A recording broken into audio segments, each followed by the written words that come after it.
I want to use my 3D printer to make a really redundant fire starting kit. That way I can pretend like I go outside ever. And I want to combine the flint and steel, which is a tiny little piece of steel, and this tiny little flint, this magnifying glass, and this box of matches. So let's see how far we get in Fusion 360. Alright, so this is the holder for the magnifying glass lens. I was originally going to do one of them fancy moves where you go and have it print halfway and then insert the lens and then have it print over it and close the lens in there.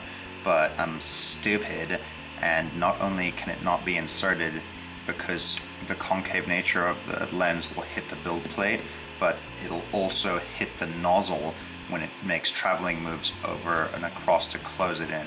So I think instead I'm just gonna snap it in or glue it in or something, but for future it's probably a better idea to try and do the print in place option.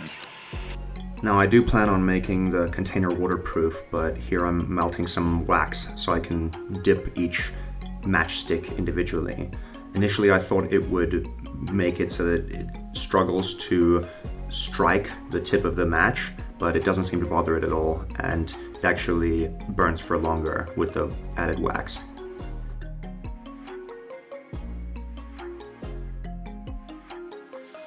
Well, golly, if this isn't just boring as beans.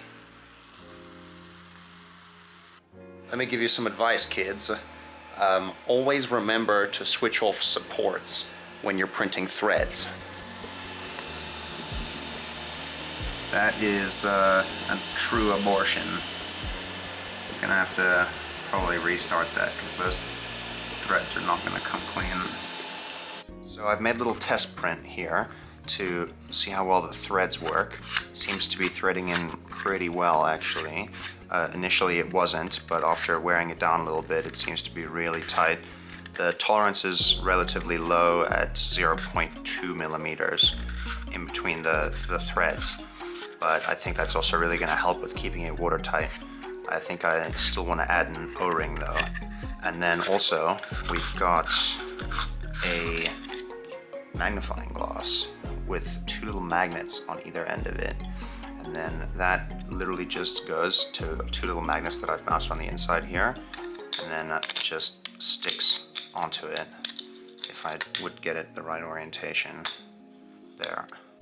Now don't get me wrong, I love me some hot glue, but in this case I got a little bit fed up with the total lack of adhesion and decided to epoxy the magnets into place instead.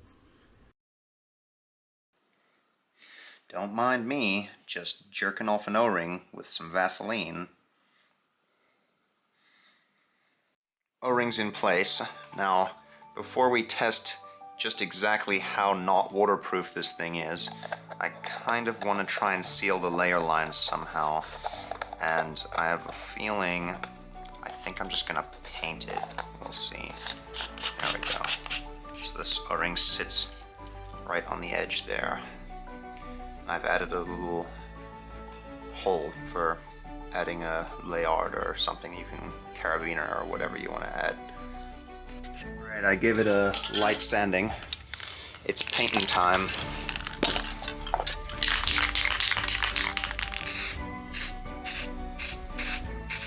I just realized that my ex-girlfriend gave me this can of paint. Man, whole project's ruined.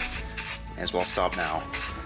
I think ideally we would print it out of ABS and then acetone smooth it with vapor smoothing to seal the layer lines. Reminds me of the Iron Man scene. Throw a little hot rod red in there. Basically what I'm saying is, I am Iron Man. Alright, I've left it to dry overnight and damn, she's looking bad. I ain't talking bad as in ugly, I'm talking bad as in big titty bitch bad. So that's kind of hard to see, but I've glued match striker strips on the inside here and there with epoxy. And ideally we would do this with strike anywhere matches, but you know, we don't always get what we want.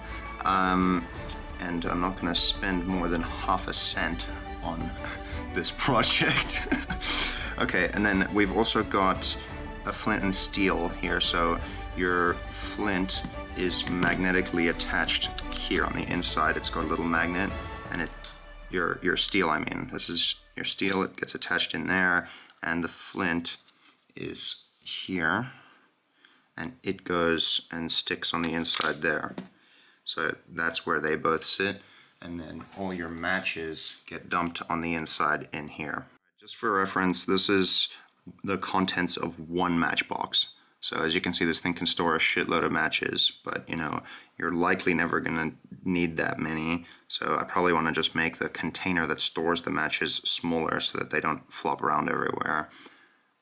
And then just in case your matches don't work and your flint and steel doesn't work, you have a magnifying glass magnetically attached on the inside of the lid. And you can really shake it around and it doesn't come out. However, if you just put your finger in there, you can take out the magnifying glass.